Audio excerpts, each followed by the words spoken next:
कर आपका हमारे इस न्यूज़ चैनल पर हार्दिक स्वागत है। बिहार से 10 बड़ी खबरें निकलकर सामने आ रही है जो कि बिहार की राजनीति से संबंधित महत्वपूर्ण है।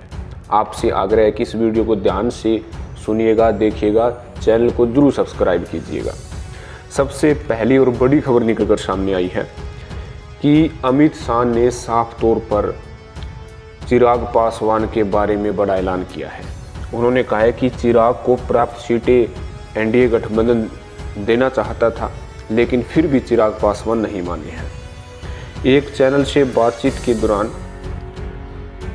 अमित शाह ने साफ तौर पर कह दिया है कि अगर भारतीय जनता पार्टी को ज़्यादा सीटें आती है, कम सीटें आती हैं, तो नीतीश कुमार ही मुख्यमंत्री बनेंगे। और इसके साथ साथ अमित शाह ने कहा कि जो लोजपा जिसके सुप्रीमो चिराग पासवान हैं, उनके अलग होने का निर्णय खुद का था।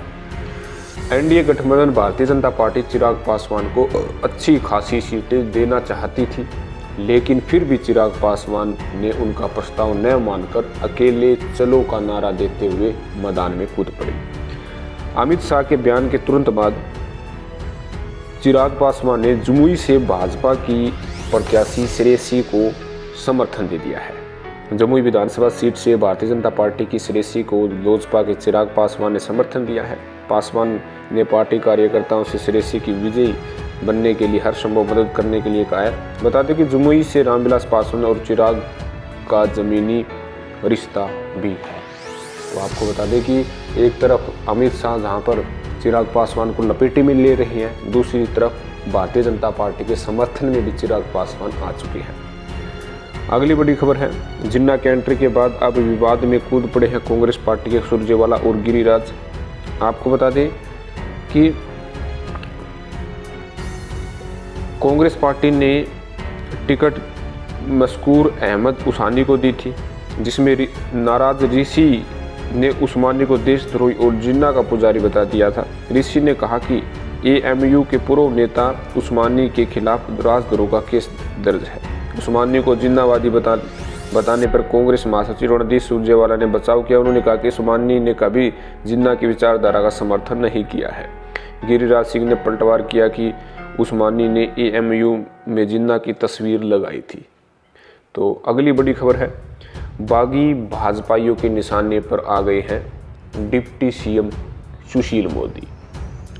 आपको बता दें कि भाजपा के बागियों कि लोजपा के क्षण में जाने के बाद अब सुशील मोदी निशाने पर आ गए हैं। आखिर भाजपा की जीती हुई सीटें जेडीयू के कोटे में कैसे चली गई और राजेंद्र सिंह व रामेश्वर चौरसिया जैसे भाजपा के सबसे बड़े कदावर नेता आखिर भाजपा से बगावत क्यों की। पिछले चुनाव में भाजपा ने जेडीयू के खिलाफ चुनाव लड़कर जो सीटें जीती थी, उन्हें फडणवीस फॉर्मूले के हिसाब से ए ग्रेड की सीटें मानी गई, लेकिन ए ग्रेड की सीट भी समझौते में जेडीयू के खाते में चली गई। भाजपा नेताओं की बगावत में एक बड़ी वजह यह है, जो राजेंद्र सिंह पिछले चुनाव में भाजपा की ओर से मुख्यमंत्री पद के दावेदार बताए जा रहे थे, उन्हें अस्तित्व के लिए बागी तेवर अख्तियार करना पड़ा। यही नौबत नोखा से कई बार चुनाव जीते गए रामेश्वर चौरसिया की है। औरंगाबाद से रामाधार सिंह को भाजपा ने टिकट दिया है, जबकि इन्हें रामाधार सिंह ने हाल ही में औरंगाबाद के भाजपा सांसद सुशील सिंह के खिलाफ अभियान चलाया था। रामाधार और सुशील मोदी की दोस्ती की चर्चा आम भी है। तो कहीं ना कहीं सीटों के बंटवारे को लेकर भारतीय जनता पार्टी के नेता सीधे तौर पर सुशील मोदी को लपेटे में ले रहे हैं।